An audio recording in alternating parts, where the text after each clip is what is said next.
ऊपर सिंहासन है, यहाँ मूर्ति बिठाए। पहले जो मंदिर बनते थे ये स्कूल थे, कॉलेज थे। कॉलेज केमिस्ट्री का सिद्धांत या फिजिक्स का सिद्धांत या मैथ का सिद्धांत, आयुर्विज्ञान, मेडिकल साइंस इत्यादि मूर्तियों के माध्यम से समझाई जाती थी। क्योंकि कागज जो है ना, कागज पेपर फट सकता है, नष्ट हो सकता है, लेकिन पत्थर नष्ट खराब नहीं हो सकता। इसलिए इन मूर्तियों में सारी सूत्र दिए गए, जैसे इक्वेशन होती है केमिस्ट्री में, इक्वेशन होती है, ऐसे सूत्र दिए गए। तो ये सारा ज्ञान जो है क्या हो, जब विदेशी आए उन्होंने मंदिर तोड़ दिया। देखो इस मूर्ति का मुंह ही तोड़ दिया, इस मूर्ति का मुंह तोड़ने की क्या जरूरत थी? ये देखो तोड़ दिया। और भी संकेत रहे होंगे, वे तोड़ दिए। इसी तरह देखो ये मूर्ति, देखो ये मूर्ति, ये सब मूर्तियां सब्जेक्ट हैं। ये हर एक सब्जेक्ट को समझाने के लिए ये कई लाख मूर्तियां, मतलब कई लाख पेपर की बुक है ये, टेक्स्ट बुक, कई लाख पेपर की, कई लाख मूर्तियां। देखो ये सब तोड़ दिया गया। ये मूर्तियों के माध्यम से सब समझाया गया। जिसको जो समझना है उसको ही विद्वान समझाते थे, लेकिन अब तोड़ दिया, कैसे समझेंगे? नहीं तो ऐसी विलक्षण विलक्षण मूर्तियां बनाई क्यों? कारण क्या होगा?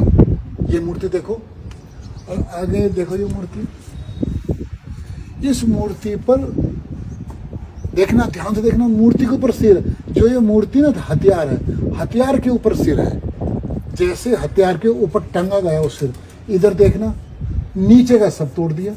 ये कोई हमें लगता है मेडिकल साइंस समझाने का तरीका है, पता नहीं ये सर्जरी के बारे में बता रहे हैं या किस मेडिकल ट्रीटमेंट के बारे में बता रहे होंगे।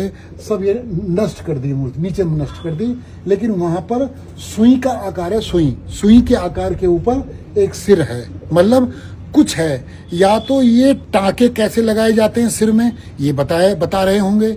लेकिन जो विदेशी आक्रांता थे, ये मलेच्छ, ये मुगल, तुर्की, इनको क्या पता? इन्हें तो हवस, हिंसा, लूट, इनको क्या पता क्या होता? अभी तक खाड़ी देशों ने सुई तक बनाई नहीं, बना सकते ये देखो। और मूर्तियां, यहाँ की मूर्ति सारी तोड़ दी। यहाँ देखो, यहाँ पर एक हथियार ये है, धनुष का हथियार है, घोड़ा है, लेकिन चेहरा नष्ट कर, चेहरे का संकेत दिया जा रहा है। इसमें किस प्रकार युद्ध कला की जाती है, युद्ध कला के बारे में, लेकिन चेहरा नष्ट कर दिया। अब युद्ध कैसे होगा, उसमें संकेत कैसा होना चाहिए, आंखें कैसी होनी चाहिए, मुंह कैसा होना चाहिए, हथियार की पोजीशन क्या, ये सब संकेत है। यहाँ ये देखो, यहाँ वो है शिव परिवार।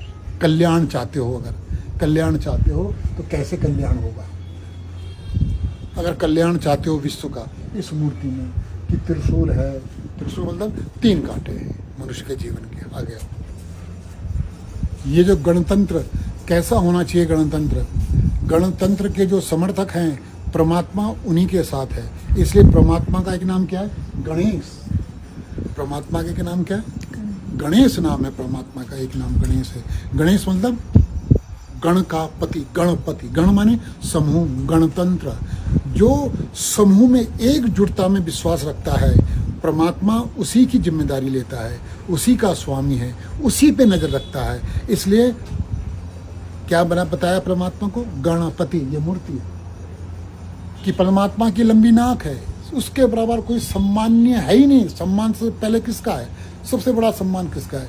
परमात्मा का, क्यों? बड़ी नाक है, पेट है, भरा हुआ है परमात्मा, उसे कुछ नहीं चाहिए, उसे कुछ नहीं चाहिए। नीचे चूहा है, मतलब मन जो है, मन चूहे की तरह है, चंचल, काला।